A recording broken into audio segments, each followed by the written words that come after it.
Welcome to lecture 2 of design and analysis of algorithms. Here we will discuss time and space complexity. Introductory part we will cover here and then rate of growth. So what is time complexity? As we have seen in the previous lecture, the time complexity is measured as a function of input size. Okay, because we can rely more on this analysis because it is independent of any machine configuration. So time complexity of an algorithm having input size n, let's say it is denoted by Tn, which is a function of n. We usually analyze the behavior of Tn when n is large. Iterative algorithm. So we will see in both type of algorithms, iterative and recursive, how to find out time complexity. Let Tn denote the time complexity of the following iterative algorithm. Let's say I have written a simple iterative algorithm. Iterative means the loops I have used here instead of recursive functions to find sum of array elements. Now, here you see, to find out the time complexity of iterative algorithm, always try to find out where is the loop. Now, why I am saying so? Because except loop, all other statements, if those are not under loop, usually those are going to take constant step, usually one step, let's say. Okay. So here sum equal to 0, it will take one step. For I equal to 0 to n minus 1, this is the loop present. Now here you see, always go with the always analyze the line number of algorithm where loop is present. Now here in line number, let's say this is 1, this is 2. So here the loop is present. So time complexity will be decided by the statement or the statements inside the loop. How many steps does those statements take to complete their execution? So now you see, the loop itself will run n plus 1 time, right? Why? Because it starts with what? I equal to 0 and it will go up to n minus 1. So how many steps it will take? So from 0 to n minus 1, n steps, right? Plus 1. Why? Because it needs to check that whether the condition is true or false. Then here it will find that condition will be, in that case, it will be false. Now when the condition is false, it will not enter in control, will not enter into this, block, right? So if the loop is going to run n plus 1 times or n plus 1 step is taken by the loop, how many steps this statement inside the loop will take? N step, one less than that of the loop. Okay, because when the condition is false, this statement is not going to be executed. So, and then return sum, it is also constant, right? One step, let's say. So if we sum up, what we will get? Tn equal to 2n plus 3. So if you sum up 2n plus 3 steps, so this is nothing but the time complexity. Now we can express this in terms of asymptotic notation such as big O. If I express in terms of big O, I will not care about the constant and lower order terms. So here I can write big O of n. But this concept you need to understand. To understand this concept, you need to understand asymptotic analysis. Okay. So similarly, we can also analyze the time complexity of recursive algorithms, but it is a bit different. So let's say I have taken a recursive algorithm like factorial to find out the factorial of a number n. Let's say factorial of 4. If you want to find out, then you will do what? You will multiply 4 with what? 4 minus 1. Okay. Then it will be multiplied with 4 minus 2. Then that will be multiplied with what? 4 minus 3. Okay. So up to this it is okay. So 4 into 3 into 2 into 1. Then you will get the factorial of 4, right? So the same thing here it is written. N, I need to find out the factorial of n.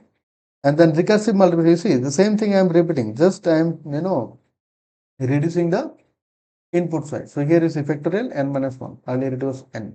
So if I want to find out the time complexity for this recursive algorithm, I need to write a recursive equation first, and then solution to the recursive equation will tell me the time complexity of that recursive algorithm.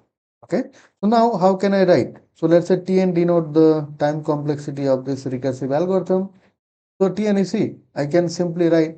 So here I can write constant, any constant C. Why? Because if let's say n equal to 1 or n equal to 0, it will just return 1. So constant time it will take. So if n equal to 0 or n equal to 1.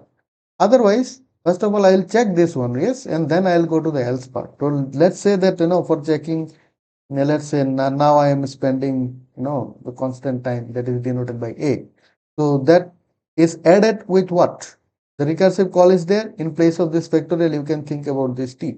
Okay, so Tn will be equal to Tn minus 1. So it is the otherwise case. Okay, this is the otherwise case. So the whole thing I can write the Tn equal to Tn minus 1 plus theta 1. So I have used here asymptotic notation theta 1 just to consider, this theta 1 is equal to 1. That is constant, right? So if I do not write the base case, so I can write Tn minus 1 plus theta 1. So this is the recursive equation for this recursive algorithm. Now if I provide a solution to that, and then that will be the time complexity of this recursive algorithm. Now how to solve these recursive equations like this, we will discuss in the upcoming lectures. Okay.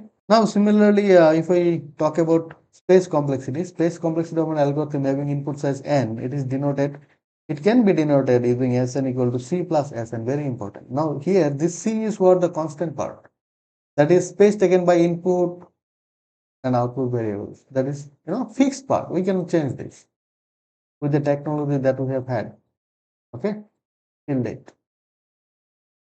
And Sn is the extra space taken or auxiliary space, that is variable part. Here we can do some modifications, we can change it using efficient data structures and all. Okay, we'll talk about these things later. So but if the algorithm is recursive, you will add another term, that is space taken by stack for recursive calls, because that if you write a recursive algorithm, stacks are used to handle recursive calls. That is also variable part. Okay, so that you will consider along with Sn. But you remember, this is a very important point. To compare different algorithms, usually this variable part Sn, that is used as comparison metric. Okay, usually we do not write this constant part, but if you write also, that is okay. Okay, but we compare clearly, we always go with the variable part. Okay, that is Sn. Means if the algorithm is iterative, then the extra space or auxiliary space taken, that we will consider. And if the algorithm is recursive, then we will consider the extra space plus space taken by stack for recursive calls. Now let's say this is an iterative algorithm I have written here. Let's say Sn is the space complexity for this algorithm. Then how I am going to find out the space complexity? So here you see the space taken by the variables. You see A. Here A is an array, right? Let's say here A is an array, right? So here it is also written AI. So what is the space taken by A? So I have written in terms of words, you see. Why not in terms of bytes? Because one word can be, in some architecture, one word can be equal to 1 byte. In other types of architecture, this one word may be equal to 2 bytes. Okay, so it depends. So that's why better you go with the word. Okay? So A will take n words, n cells in the memory, that way. So n is the variable, that is a variable, just ordinary variable, that will take one word. I will take one word. Sum, this is also a variable, that will take one word. So if I sum up, I'll get n plus 3. So n plus 3 words is the space taken by the iterative algorithm. So you can express then using any asymptotic notation, but we will discuss this later. Okay? And for recursive algorithm, how to find out space complexity? Similarly, but we will just consider the space taken by stack for recursive calls. Now take the same example, the factorial that we have seen in case of time complexity. So if I find out the space complexity for this, so one word will be the space taken by this no variable n. There is only one variable, you can see, and n words will be the space taken by tech for recursive calls, right? Complexity we can express for this recursive algorithm as Sn equal to n plus 1 or 1 plus n, whatever. So then we can express in terms of big O, big omega, or theta, asymptotic notations that we'll see in the upcoming lectures. Okay. Now, what is rate of growth? Very important point. Actually, we are moving towards the concept of asymptotic analysis. The rate at which time complexity Tn of an algorithm increases with respect to input size n, that is called rate of growth. So in case of priori analysis done on the program, we have seen earlier, we do not need to express Tn very precisely to compare with the time complexity of other algorithms. We do not need precise, way of writing Tn. Why? Ultimately, we are analyzing algorithms for large value of n. N is the input side. So, when n will become huge or large, the lower order terms and the constants obviously those will be dominated by the highest order term, right? That is called the concept of dominating function in mathematics, right? So we'll take an example. You see, consider n equal to 64. Now let's say you have expressed time complexity of an algorithm precisely using this expression that time complexity of that algorithm Tn is equal to 2 to the power n plus n square plus n plus 52. Now if I say that why you are wasting time or why you are expressing in this way, like precisely to analyze the time complexity, better you can write 2 to the power n, because this is the highest order term, 2 to the power n. Why? Because the whole things can be approximated to 2 to the power n for large value of n. Let's say n equal to 64, although it is not very large, but in this expression you will see, you see, if n equal to 64, then 2 to the power 64 plus 64 whole square plus 64 plus 52. Now, if you compute this, if you evaluate, you will see 2 to the power 64 is what? 18 billion billion. 18 into 10 to the power 18, right? And 64 square is 4096 plus 64 plus 52.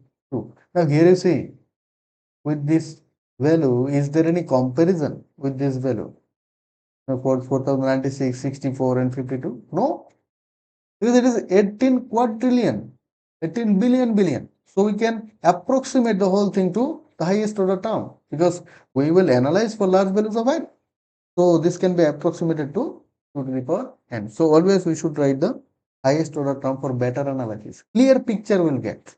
Okay, instead of those complex way of writing or expressing Tn very precisely. Actually, we do not need in um, the priori analysis, in case of priori analysis, right? So here with this table, the same concept is discussed. Let's say these are the time complexities of different algorithms, n log n, n square, n cube, n to the power n. Now you see, for smaller values of n, anything can happen here up to this point. You see, so here you see the value of 2 to the power n is less than n cube for n equal to 2. Now value of n square is equal to 2 to the power n. But here, when I am increasing the value, here you see n cube, still n cube is greater than 2 to the power n. Okay. Now, when I am increasing the value, just look at here, 64. Although it is not a very large value, of if we consider input size n. So here you see the value of n cube is what? So 2,62,144. But here you see it is, here we have seen in the earlier case, in the case of this calculation, okay, it is 18 quadrillion. Now, is there any comparison between this and this one? No, there is a huge gap, right? So, when the meaning here is that when we will analyze algorithm, we will analyze for large value of n. Large value of n, what is n? N is the input size. Now, for large values of n, the lower order terms and constants, those are being neglected, okay, by highest order term. So, why don't we approximate to highest order term for better analysis? Yes. So, as you can see in this case, we approximated to highest order term. So, from this concept, we will move towards asymptotic analysis in the next lecture. Thank you.